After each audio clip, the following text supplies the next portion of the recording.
Hello student, once again I am Mandeep Patidar, faculty of Confidence Group of Institution Pharmacy College, Indore. हमारा topic चल रहा था inflammation. Inflammation में अभी तक हम पढ़ चुके थे टाइप्स और कॉजेस ऑफ इन्फ्लामेशन। आज हमको पढ़ना है मैकेनिज्म ऑफ इन्फ्लामेशन, बट मैं चाहता हूँ कि फिर से हम इसको रिवाइज करते हुए चलें, क्योंकि टॉपिक बहुत अच्छा है और समझना बहुत ज़रूरी है। क्योंकि ये टॉपिक यदि आज आपने इन्फ्लामेशन समझा तो ये आपको आगे फार्माकोलॉजी में भी हेल्प करेगा आने वाले सेमेस्टर्स में, आने वाले ईयर्स में जब आप प्रमोट होंगे। तो क्या होता है इन्फ्लामेशन, क्विकली रिवाइज कर लेते हैं कि inflammation is defined as a local response of living mammalian tissue to injury due to any agent. किसी भी एजेंट के कारण यदि कोई इंजरी हो रही है बॉडी में, टिश्यू में, उसको हम बोलते हैं इन्फ्लामेशन। ठीक है, बॉडी डिफेंस रिएक्शन है ये।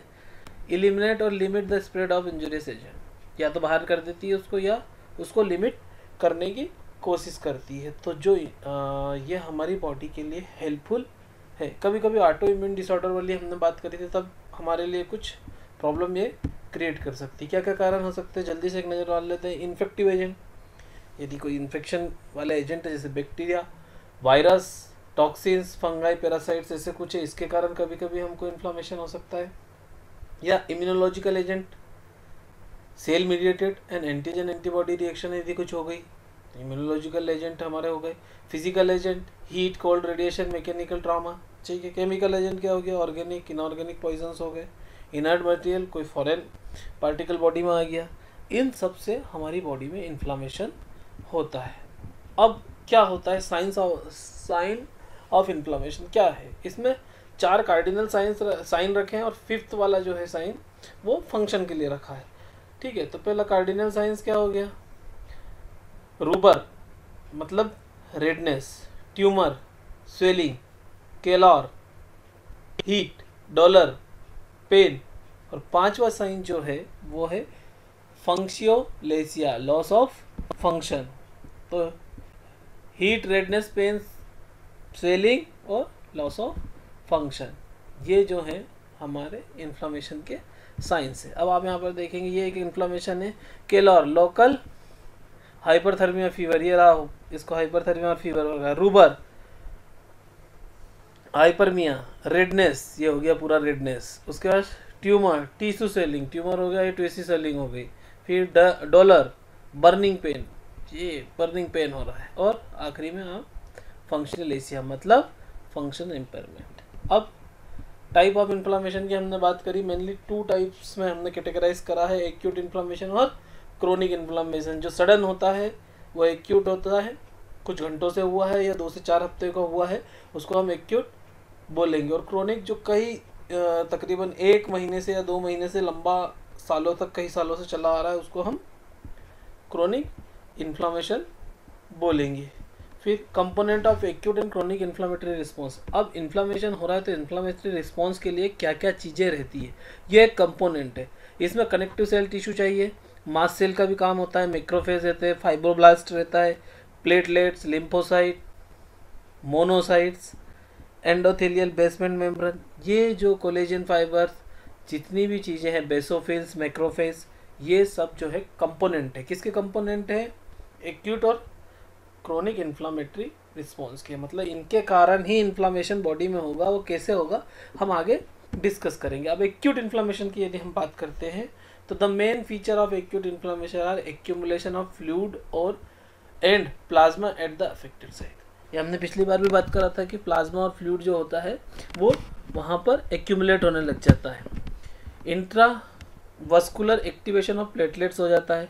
फिर polymorphonuclear are neutrophils as inflammatory cells, neutrophils वहाँ आ जाते हैं। अब ये देखो, आप ये नॉर्मल सेल है आपका, अब क्या हुआ, यदि आपको कुछ इन्फ्लामेशन हो गई किसी भी कारण से, बैक्टीरियल, फंगल, किसी भी कारण से, तो स्वेलिंग हो गई, यहाँ पर फ्लूइड ज़्यादा हो गया।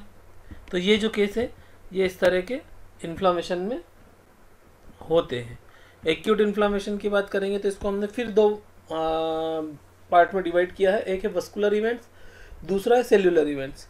This 2 events are followed intermittently by release of mediators or acute inflammation।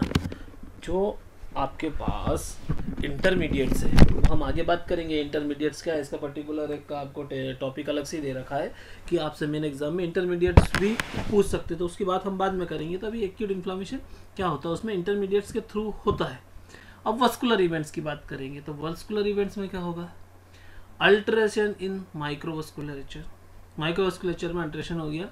This is again divided into two phase, किस में, दो फेज में डिवाइड हो गया। कैसे, हीमोडाइनेमिक चेंज और change in the vascular permeability. मतलब जो टिश्यू है आपके पास, उसमें जो ब्लड फ्लो है उसमें कुछ चेंज आ गया तो उसको बोलेंगे हीमोडाइनेमिक चेंज।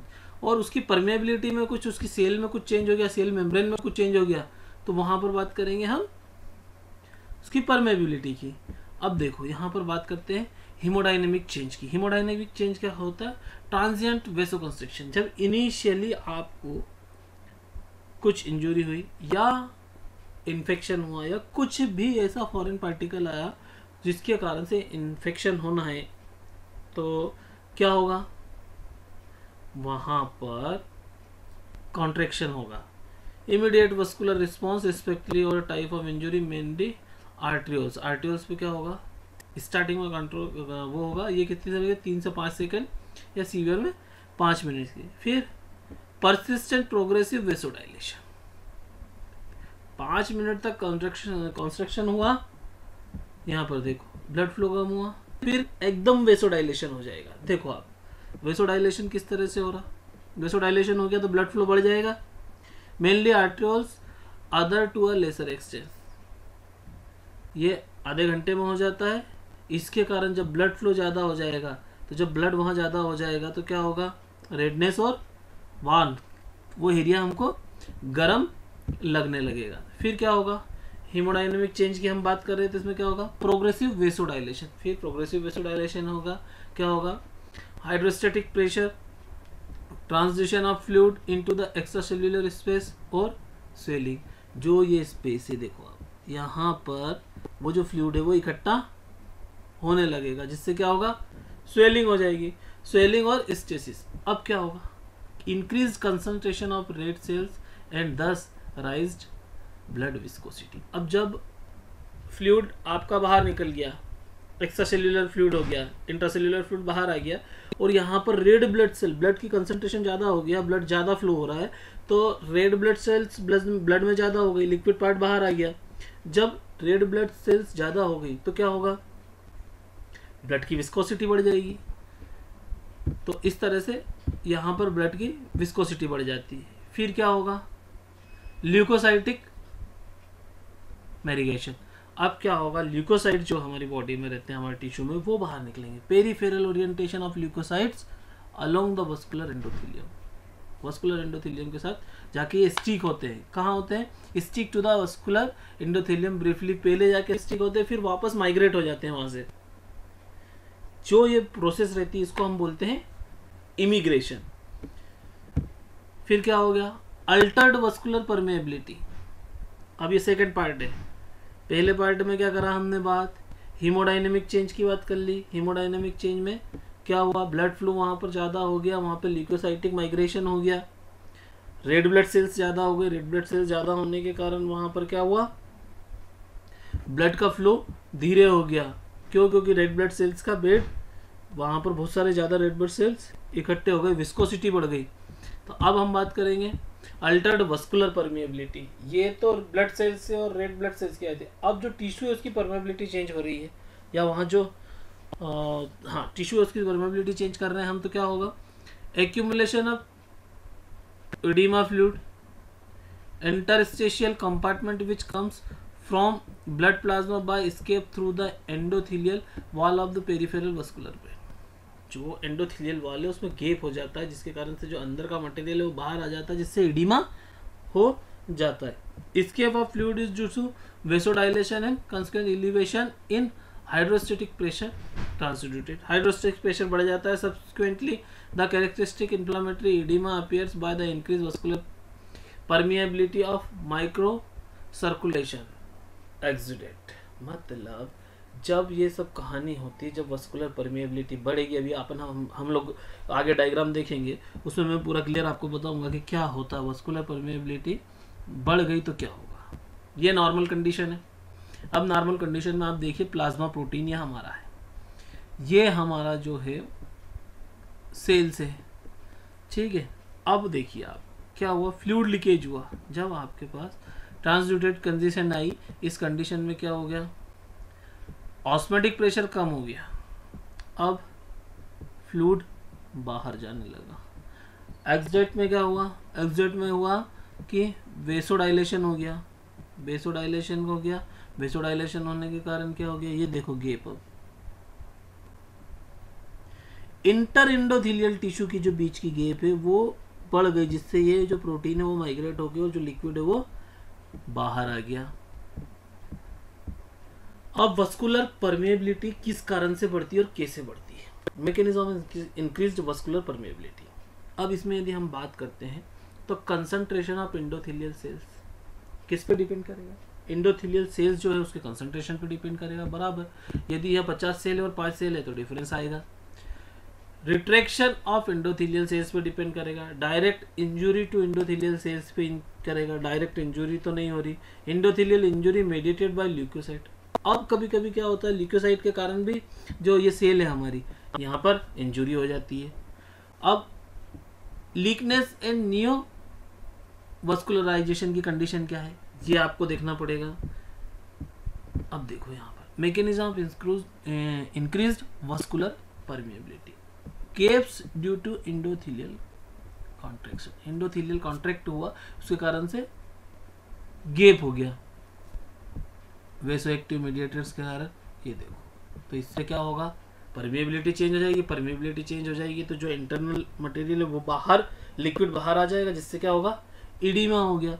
डायरेक्ट इंजुरी, आपके इंडोथीलियल टिश्यू पे डायरेक्ट इंजुरी होगी, या तो वहाँ पे माइक्रोबायल इन्फेक्शन हो गया, बैक्टीरियल इन्फेक्शन हो गया, किसी कारण से आपने सपोज करो आपने कोई फॉरेन पार्टिकल इनहेल कर लिया या चले गया बॉडी में किसी भी रूट से, तो वो क्या करेगा, डायरेक्ट इंजुरी यदि वहाँ पे पहुँच गया।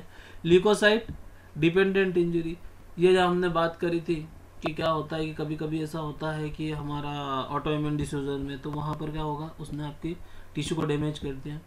इंक्रीज ट्रांसाइटोसिस, ट्रांसाइटोसिस यदि इंक्रीज हो गई तो लिक्विड बाहर आ जाएगा। New blood vessel formation, blood vessel ज़्यादा हो गई तो यहाँ से फिर ब्लड वेसल्स बन गई तो यहाँ पर लीकेज हो जाएगा।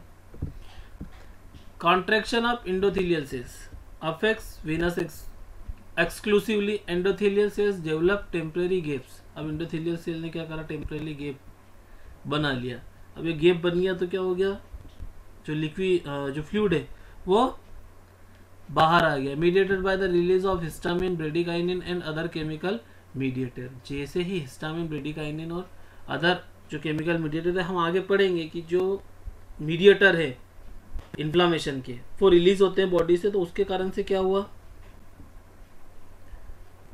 इंडोथीलियल सेल ने क्या हो गया, टेम्परेरी गेप डेवलप कर लिया, जिससे फ्लूइड बाहर आ गया। शॉर्ट ड्यूरेशन के लिए होता है 15 to 30 मिनट के, कुछ ज़्यादा लंबे समय के लिए ये होता नहीं है। फिर क्या हो गया, रिएक्शन ऑफ इंडोथीलियल सेल्स, क्या रिएक्शन हो गया endothelial cells, structure reorganisation of the cytoskeleton of endothelial cell, reversible retraction at the intercellular junctions mediated by cytokinase such as interleukin 1, IL-1 and tumorous necrosis factor TNF alpha. अब interleukin 1 और TNF alpha release हो गए तो यहाँ पर reversible reaction हो गई। अब directly injury to endothelial cells, अब आपके पास एंडोथीलियल सेल है उस पर डायरेक्ट इंजरी हो गई तो क्या होगा, सेल नेक्रोसिस हो जाएगी, थ्रोम्बोसिस की प्रोसेस होगी, बिल्कुल affected all levels of microvasculature, microvasculature को अफेक्ट कर देगा। Either appear immediately after injury और at least several hour to day, ठीक है, या तो ये तुरंत हो जाएगा या 2 से 12 घंटा ये का समय लेगा। कुछ इस तरह से स्थिति हो जाती है कि डायरेक्ट आपकी इंजरी हो गई तो फिर क्या हो गया, endothelial injury mediated by leukocyte. Leukocyte से क्या होता है, कभी कभी इंडोथीलियल इंजरी हो जाती है। Adherence of leucocyte to the endothelium at the site of inflammation, inflammation की साइट पे जब ल्यूकोसाइट जाके अडेर होते हैं, activation of leucocyte release proteolytic enzyme and toxic oxygen. अब क्या हुआ, प्रोटीलाइटिक एंजाइम, प्रोटीलाइटिक एंजाइम क्या करेगा, लाइसिस का काम करेगा। और टॉक्सिक ऑक्सीजन मतलब हमने फ्री रेडिकल्स पढ़ा था, वो यहाँ पर निकलेंगे। अब वो क्या करेंगे, आपके एंडोथेलियल सेल को ब्रेक करेंगे। Cause endothelial injury and increase vascular weakness. जब एंडोथेलियल इंजुरी हो गई तो क्या हो गया, जो वस्कुलर फ्लूइड है वो बाहर आ जाएगा, लीकनेस हो गई। Affects mostly venous and it's late response. Veins को जनरली ये इफेक्ट करते हैं। लीकनेस एंड नियोवस्कुलरिएशन मतलब न्यूली फॉर्म्ड कैपिलरी जो आपके पास है under the influence of vascular endothelial growth factor VEGF process in the repair and tumours and excessive leakily. ये जो नई बनती है उसके कारण क्या होता है कि ये लीकेज हो जाती है, तो वहां पर प्रॉब्लम आती है। सेल्यूलर इवेंट क्या होगा, cellular phase of inflammation consist of 2 process, accession of leukocytes और फेगोसाइटोसिस। मतलब ल्यूकोसाइट्स जब बाहर निकले और फेगोसाइटोसिस हुई। फेगोसाइटोसिस आपको सर ने एनाटॉमी फिजियोलॉजी में मतलब HAP में आपको पढ़ाया होगा कि क्या होता है, वो यहाँ पर आएगा, है ना। अब क्या होगा, एक्सेशन ऑफ ल्यूकोसाइट क्या होगा, change in the form of element of blood, blood का फॉर्म चेंज हो गया। रोलिंग एंड अडरेशन, इमिग्रेशन और कीमोटेक्सिस, ये कंडीशन बनेगी। ये देखो ये आपका नॉर्मल ब्लड सेल है, यहाँ पर इमिग्रेशन हुआ धीरे धीरे धीरे धीरे और ये बाहर हो गया, इसको हम बोलते हैं इमिग्रेशन। ये आगे मैं आपको समझाता हूँ क्या होता है। ये change in the form of element of blood, blood के एलिमेंट में चेंज हो गया ना लिक्विड। वही क्या हो रहा है यहाँ पे, आपके पास इन्फ्लामेशन हुआ, इन्फ्लामेशन के कारण ब्लड फ्लो का चेंज हुआ, हिस्टामिन, ब्रेडिकाइनिन, TNF अल्फा ये सब रिलीज हुए, इसके कारण से पूरा डिस्टर्ब हो गया, थिकनेस हो गई ब्लड में, वो बाहर निकल गया उसका फ्लूइड, तो क्या हो गया, चेंजेस हो गया। तो क्या होगा, central stream of cells comprised by leukocytes and RBC and peripheral cell, free layers of plasma close to the vessel wall, later central stream of the cell wideness, peripheral plasma zone becomes narrower because of the loss of plasma by exudation। Plasma का loss हो गया तो वो क्या हो गया, narrow हो गया। This phenomena is known in migration. जब प्लाज्मा कम बचा तो वो नैरो हो जाएगा ना। Neutrophil of the central column come close to the vessels wall. अब ये आपका क्या है, न्यूट्रोफिल है, ये किसके पास आ गया, जो सेंट्रल कॉलम से वेसल वाल के पास आ गया। अब अगली बार में क्या होगा, रोलिंग एंड अडेशन, घूम रहा है और फिर आके वॉल पे अडेर हो जाएगा, ठीक है। उसके बाद अगले में क्या होगा, इमिग्रेशन हो जाएगा। इमिग्रेशन हो गया मतलब यहाँ से उसको जैसे ही गैप मिला बाहर हो गया। After sticking of neutrophil to endothelium, जब एंडोथेलियम से स्टिक हो गया उसके बाद क्या हो गया, the former moves along the endothelial surface till a suitable site between the endothelial cell is found where the neutrophils through out the cytoplasmic pseudopods. यहाँ से ये बाहर निकल गया। Cross the basement membrane by damaging it locally collagens and escape out into the extravascular space. ये एक्स्ट्रावस्कुलर space में आ गया है। अब क्या होगा, immigration, डायपेटिस, escape of red cells through gaps between the endothelial cells, passive phenomena, raised hydrostatic pressure, hemorrhagic appearance to the inflammatory।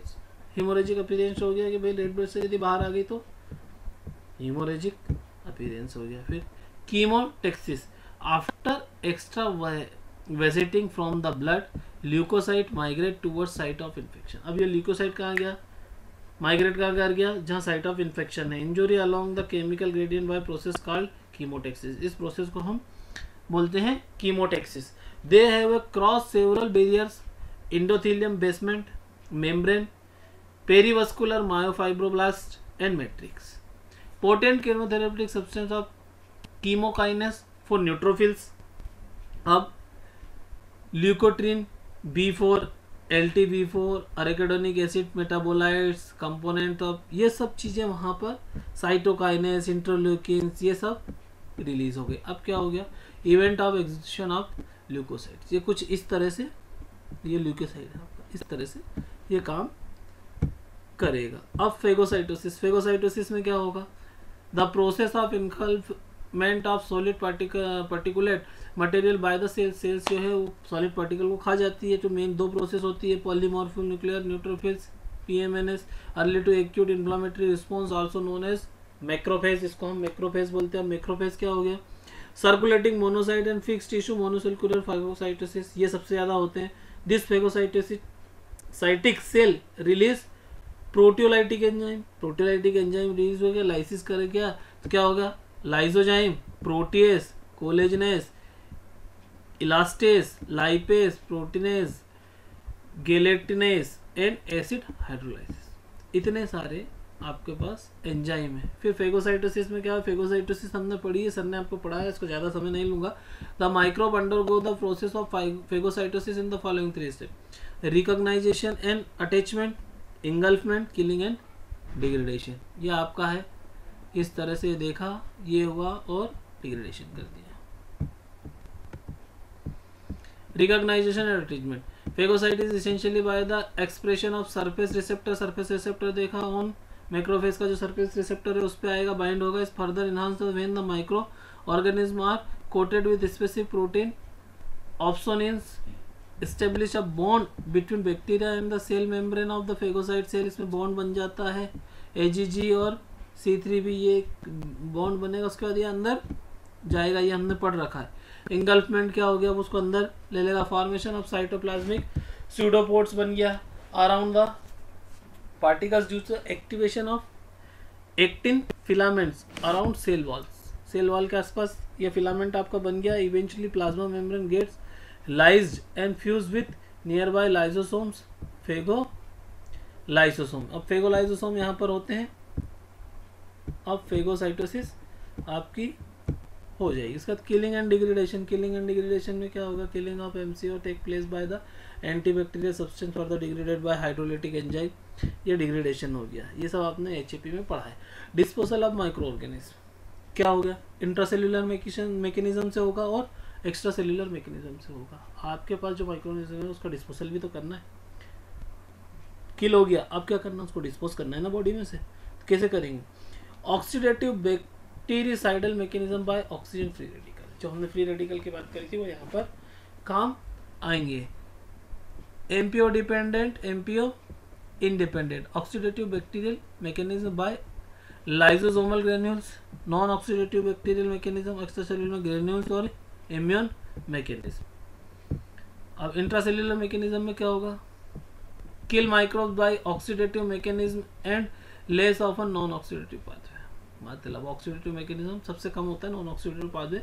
Oxidative bacterial mechanism by oxygen free radicals, ये free radicals का हमने पिछली बार पढ़ लिया है, किस तरह से होता है। Activated phagocytic leukocytes require the essential presence of NADPH oxidase, ये एंजाइम के प्रेजेंस में, presence in the cell membrane of phagosomes reduce oxygen to superoxide ion O2। अब क्या हो गया, इंट्रासेल्युलर मैकेनिज्म में हम बात कर रहे थे, फिर सुपर ऑक्साइड क्या करेगा, कन्वर्ट हो जाएगा H2O2 में, फिर bacterial activity carried out either via enzyme myeloperoxidase of MPO independent killing, फिर mature macrophage leak to the enzyme bactericidal activity of H2O2 is the presence of O2 or in the presence of iron, ferric, इस तरह से। Oxidative bacterial mechanism by lysosomal granules, lysosomal granules जो है उससे oxidative bacterial mechanism कैसे होगी, perform granules stored product of neutrophils and macrophage secreted into the phagosomes and the extracellular environment, phagosomes के through extracellular environment में इसने आपको भेज दिया। नॉन ऑक्सीडेटिव बैक्टीरियल मैकेनिज्म में क्या हो गया, some agent release from the granules of the phagocytic cells, phagocytic cells के ग्रेन्यूल्स के कुछ एजेंट रिलीज हुए, do not require oxygen for bacterial activity, bactericidal activity, इनको ऑक्सीजन की जरूरत नहीं है बैक्टीरिसाइडल एक्टिविटी के लिए। Granules cause lysis of within phagosomes, example lysosomal hydrolysis, permeability increasing factor, cationic protein, lipase, proteases, GNase। Nitric oxide एक ऐसी चीज़ है जिसको भी आपको ऑक्सीजन की ज़रूरत नहीं है, वो बैक्टीरियासाइडल एक्टिविटी आपकी शो कर देगी, इससे क्या होगा, free radical similar to oxygen free radical के तरह ये काम करेगी। एक्स्ट्रासेल्युलर मैकेनिज्म में क्या हो गया, granules, degradation of macrophage and neutrophils, immune mechanism, immune mediated lysis of microbes takes place outside the cell, cell के बाहर होता है, by mechanism of cytolysis antibody mediated lysis and by cell mediated cytotoxicity.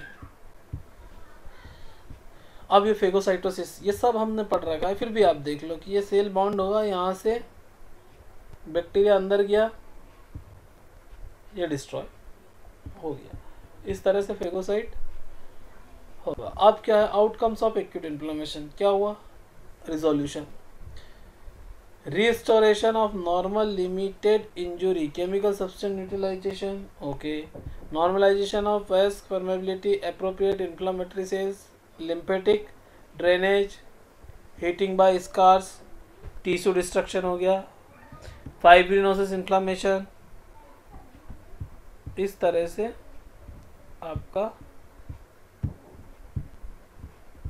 ये देखो आप यहाँ पर blood vessels में ये न्यूट्रोफिल्स आए, मोनोसाइट्स आए, फ्लूइड एंड प्रोटीन ये बाहर आ गया, लिम्फेटिक वेसल जो हमने बात करी थी कि लिम्फ नोड का भी काफ़ी काम हो गया, drain of oedema fluid to, ये क्या हो गया, यहाँ से जो फ्लूइड है एडिमा का, जो एक्स्ट्रा सेल्यूलर फ्लूइड बाहर आ गया इंजुरी के कारण, उसको कौन बाहर करेगा, वो लिम्फेटिक वेसल से बाहर जाएगा। ये हम सब जानते हैं, लिम्फ नोड यही काम करते हैं, ये ग्रोथ फैक्टर हो गया, न्यू ब्लड वेसल्स, फाइब्रोब्लास्ट, इसको हम क्या करेंगे, रिपेयर करेंगे।